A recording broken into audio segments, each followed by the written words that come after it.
warahmatullahi wabarakatuh. Alhamdulillah, alhamdulillahirabbil alamin. Saya ucapkan terima kasih kepada Bapak Mukti Ali MPDI selaku dosen pembimbing mata kuliah Perencanaan Desain Pembelajaran. Nah, teman-teman, di sini kita akan membahas tentang media pembelajaran dan tren penggunaan teknologi dalam pembelajaran.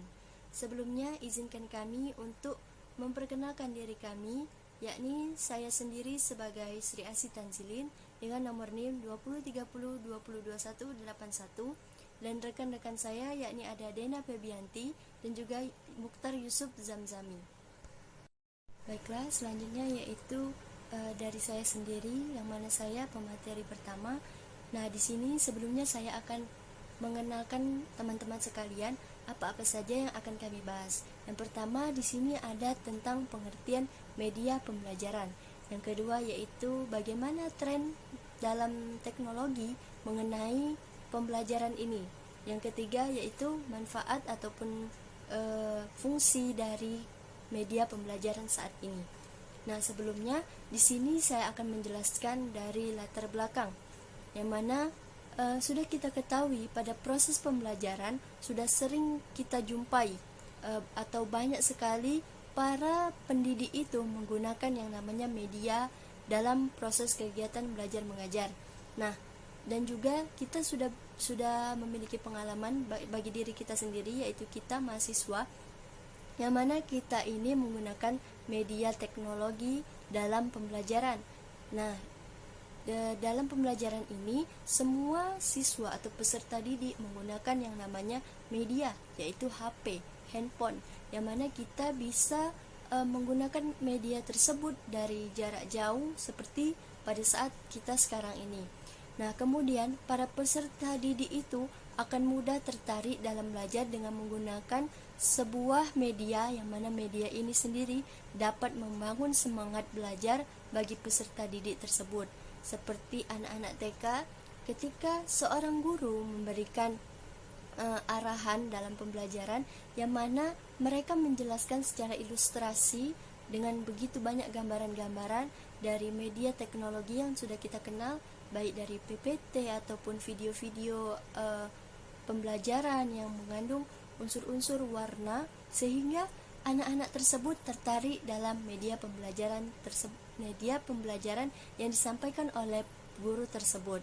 Nah, kemudian dari media pembelajaran ini dapat kita ketahui keberadaan teknologi informasi, yang mana teknologi informasi by internet dengan cepatnya akan informasi ini menjadi dasar dari pergeseran pemikiran khususnya dalam dunia pendidikan. Nah, yang mana kita ketahui sudah saya sebutkan bahwa teknologi itu tidak hanya digunakan dalam komunikasi saja ataupun seperti sosial media, tapi juga dapat dalam pendidikan, yang mana kita sendiri bisa mendapatkan informasi-informasi dari media teknologi tersebut, baik dari website, dari internet, Google, dan yang lain sebagainya. Nah, selanjutnya yaitu kita akan masuk kepada pengertian media pembelajaran. Selanjutnya teman-teman, yaitu ada definisi media pendidikan atau media pembelajaran. Nah, sebelumnya kita harus ketahui dari pengertian media. Nah, media itu berasal dari bahasa Latin yang artinya medius. Nah, secara harfiah dikatakan berarti artinya tengah, perantara atau pengantar. Sedangkan dalam bahasa Arab, media itu diartikan sebagai pengantar atau perantara pesan dari pengirim kepada penerima pesan. Nah, di sini kami dapatkan ada beberapa para ahli yang mengatakan tentang sebuah media ini. Yang mana yang pertama yaitu ada Garlich and Ellie. Dia mengatakan bahwa media apabila dipahami secara garis besar adalah manusia. Yang mana manusia atau materi atau juga kejadian yang membangun kondisi yang membuat siswa itu mampu memperoleh pengetahuan juga keterampilan atau sikap dalam diri mereka. Nah, dalam hal tersebut dapat dikatakan guru ataupun buku teks dan lingkungan sekolah merupakan sebuah media. Jadi secara lebih khusus pengertian media dalam proses belajar mengajar cenderung diartikan sebagai alat-alat grafis atau fotografis ataupun elektronis untuk menangkap ataupun memproses dan menyusun kembali informasi visual dan verbal. Adapun pengertian media menurut para ahli yang lain, yakni ada menurut Omar Hamalik, yang mana media pembelajaran adalah alat atau metode dan teknik yang digunakan dalam rangka lebih mengefektifkan komunikasi dan interaksi antara guru dan siswa dalam proses pendidikan dan pengajaran di sekolah. Dan juga adapun menurut Suparjo dan teman-temannya yang mengatakan bahwa media pembelajaran ini adalah suatu alat pembantu sebuah keefektifan dalam belajar yang dapat digunakan oleh guru untuk mencapai tujuan dalam pembelajaran tersebut. Nah, di sini dapat kami simpulkan bahwa media pembelajaran itu sendiri merupakan suatu pengantar berupa alat bantu, yang mana alat bantu ini merupakan teknik yang digunakan oleh para pendidik atau digunakan untuk proses belajar mengajar atau proses dalam mentransfer ilmu guna untuk mempermudah bagi pendidik menyampaikan materi kepada peserta didiknya. Nah, selanjutnya saya akan alihkan kepada rekan saya, yaitu dari Mukhtar Yusuf Zamzami. Kepadanya saya persilahkan. Assalamualaikum warahmatullahi wabarakatuh. Di sini saya Mukhtar Yusuf Zamzami, NIM 2030202198, ingin menjelaskan tentang tren penggunaan teknologi dalam media pembelajaran dari kelompok 9. Pengertian multimedia. Multimedia berasal dari kata multi yang berarti banyak atau berbagai, dan kata media yang berarti alat untuk menyampaikan pesan. Oleh karena itu, multimedia berarti gabungan dari berbagai media seperti teks, grafik, audio, visual, dan sebagainya. Suatu alat bisa disebut sistem multimedia jika memenuhi persyaratan sebagai berikut. 1. Alat tersebut harus mampu mengubah bentuk analog menjadi bentuk digital. 2. Berciri interaktif, yaitu pengguna bisa mengubah tampilan sesuai dengan keinginan dan bisa memasukkan data-data sesuai kebutuhan. 3. Bersifat mandiri dalam pengertian memberi kemudahan dan kelengkapan isi sedemikian rupa sehingga mudah bisa menggunakan tanpa bimbingan orang lain. Pemanfaatan teknologi informasi dan komunikasi untuk dunia pendidikan. Ada beberapa tren yang berkembang dalam pemanfaatan TIK, pada khususnya dalam konteks sekolah, tentunya dengan memperhatikan ketersediaan dan kemudahan akses sumber belajar online.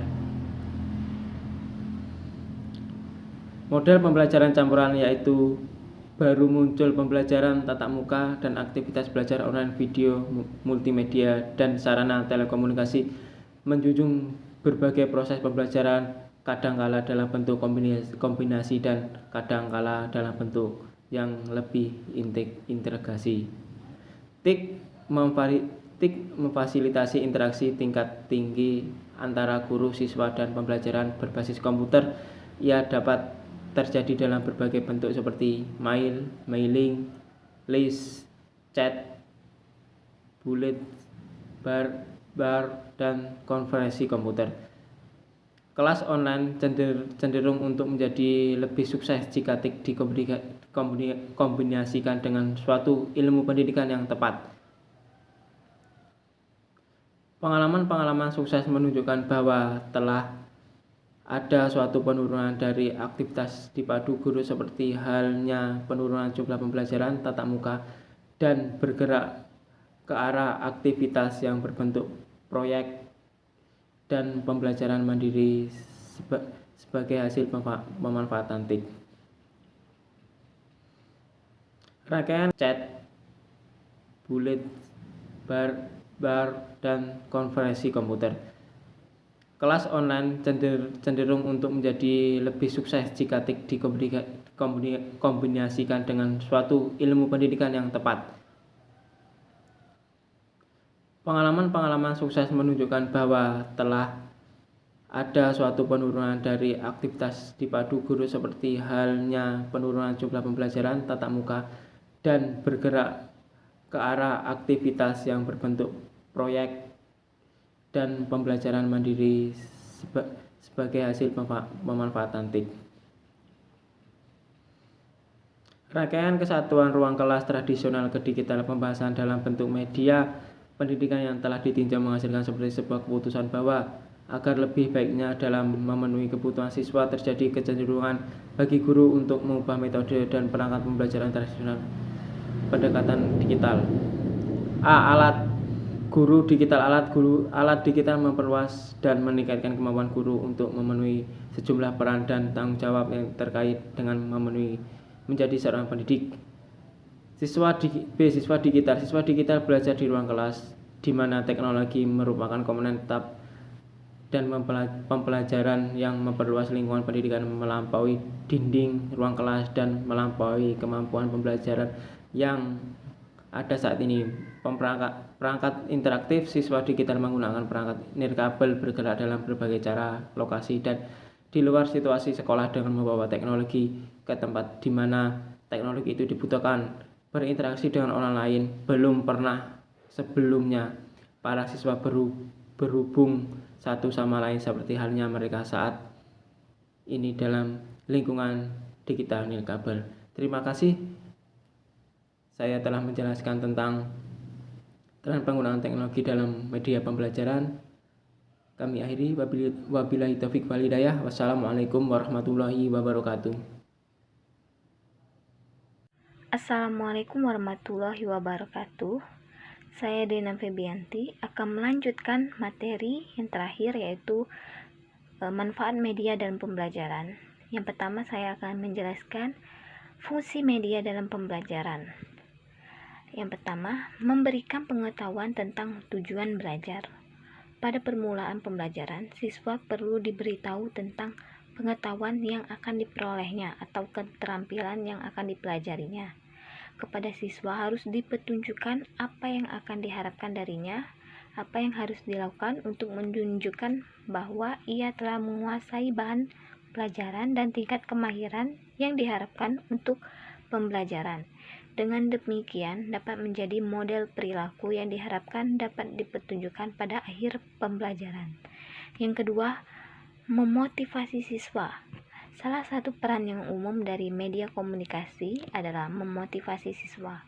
Usaha untuk memotivasi siswa seringkali dilakukan dengan menggambarkan sejelas mungkin keadaan di masa depan, di mana siswa perlu menggunakan pengetahuan yang telah diperoleh.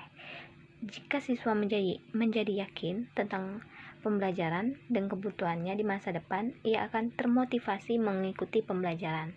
Adapun yang ketiga, menyajikan informasi. Dalam sistem pembelajaran yang terdiri dari beberapa kelompok dan kurikulum yang sama, media seperti film dan televisi dapat digunakan untuk menyajikan informasi. Guru bebas dari tugas mempersiapkan dan menyajikan pelajaran. Ia dapat menggunakan energinya pada fungsi yang lain seperti merencanakan kegiatan siswa, mendiagnosa masalah, memberikan konseling individual.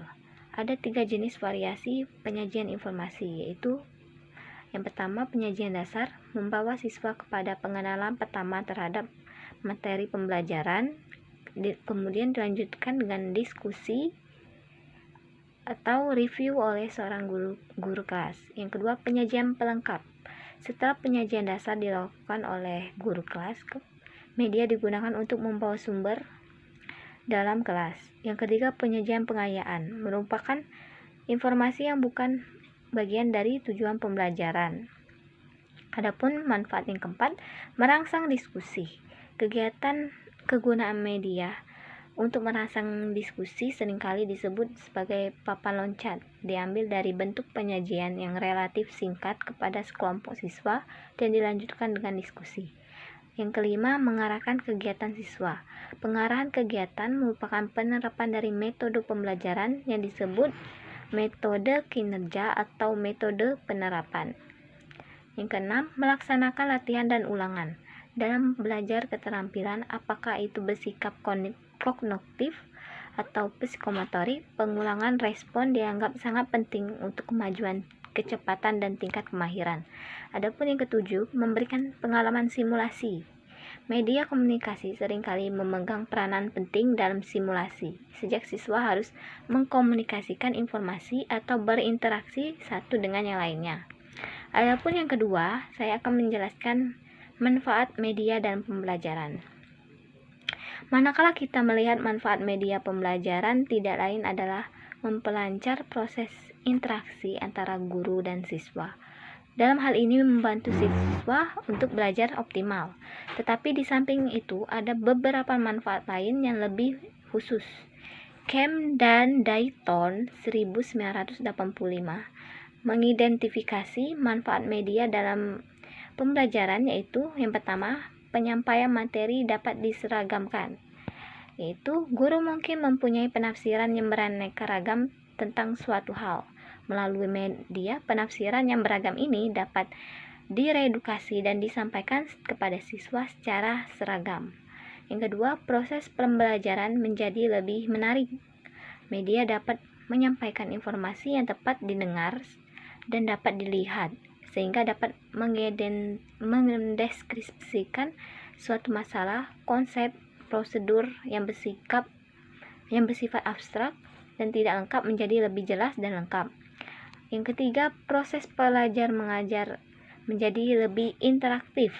Media harus dirancang dengan benar sehingga media dapat membantu guru dan siswa melakukan komunikasi dua arah secara aktif.